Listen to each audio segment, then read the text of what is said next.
মাগরিবের আজানের সময় ভুলেও ঘরের দরজা জানালা খোলা রাখবেন না। যদি খোলা রাখেন তাহলে মারাত্মক কিছু ক্ষতি হবে। কি কি ক্ষতি হবে সেটা জানলে আপনি অবাক হয়ে যাবেন।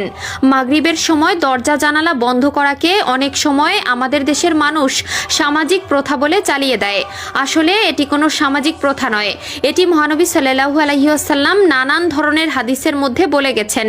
কিন্তু বর্তমানের কিছু মানুষ রাসূলুল্লাহ সাল্লাল্লাহু আলাইহি ওয়াসাল্লামের বলা হাদিসগুলোকে বলে সামাজিক প্রথা। আবার সামাজিকভাবে যেই কুসংস্কারগুলো সৃষ্টি হয় সেগুলোকে বলে হাদিস থেকে এসেছে, নাউজুবিল্লাহ। তাই ভুলেও আজ থেকে কেউ মাগরিবের আজানের সময় দরজা জানালা খুলে রাখবেন না। আর যাদের এই ভিডিওটি দেখার পূর্ব থেকেই মাগরিবের আজানের সময় দরজা জানলা বন্ধ করার অভ্যাস আগে থেকেই আছে, তারা অবশ্যই কমেন্ট বক্সে আলহামদুলিল্লাহ লিখে যাবেন এবং অন্যদেরও এই সময়ে দরজা জানলা বন্ধ করাতে উৎসাহিত করবেন। চাইলে ভিডিওটি তাদের কাছে পাঠিয়ে দিতে পারেন। তো চলুন জেনে নেওয়া যাক রাসূলুল্লাহ সাল্লাল্লাহু আলাইহি ওয়াসাল্লাম কেন মাগরিবের আজানের সময় দরজা জানলা বন্ধ করার নির্দেশ দিয়েছেন। প্রিয় দর্শক, আমরা সকলেই জানি আল কোরআনে আজ পর্যন্ত যত কিছুই পাওয়া গেছে না কেন সবই চিরসত্য এবং রাসূলুল্লাহ সাল্লাল্লাহু আলাইহি ওয়াসাল্লাম আজ পর্যন্ত যা যা বলে গেছেন সেগুলো অবিশ্বাস করার কোনো জায়গা নেই।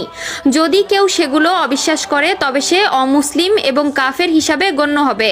তেমনি রাসূলুল্লাহ সাল্লাল্লাহু আলাইহি ওয়াসাল্লামের বলা বিভিন্ন হাদিসের মধ্যে এটা উঠে এসেছে যে মাগরিবের আজানের সময় যখন মসজিদের মাইকে মুয়াজ্জিনের মুখে আজানের ধ্বনি উচ্চারিত হয় তখন সেই শব্দ শয়তানদেরকে খুবই বিচলিত করে ফেলে। এই সময় শয়তান আশ্রয় খোঁজার জন্য এদিক ওদিক ছোটাছুটি করে এবং আশ্রয় খুঁজতে শুরু করে। তখন যদি কোনো মুসলিমের ঘরের দরজা খোলা থাকে তবে তারা তৎক্ষণাৎ সেখানে প্রবেশ করে।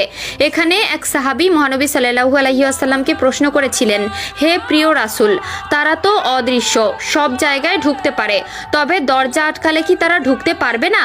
তার জবাবে রাসূলুল্লাহ সাল্লাল্লাহু আলাইহি ওয়াসাল্লাম বলেন, যখন কোনো মুসলিম মাগরিবের আজানের সময় দরজা বন্ধ করে এবং নামাজ আদায়ের জন্য দাঁড়ায় তখন আল্লাহ তাআলা তার কুঠির হেফাজতের জন্য নিজে একজন পাহারাদার নিয়োগ করেন। এছাড়াও রাসূলুল্লাহ সাল্লাল্লাহু আলাইহি ওয়াসাল্লাম মাগরিবের আজান দেওয়ার আগেই ছোট বাচ্চাদেরকে নিজ কুঠিরে ফেরত যেতে বলেছেন, কেননা মাগরিবের আজানের পরে দিনের আলো ফুরিয়ে রাতের অন্ধকার শুরু হয় এবং রাতের অন্ধকারে জিনের চলাচল বেড়ে যায়।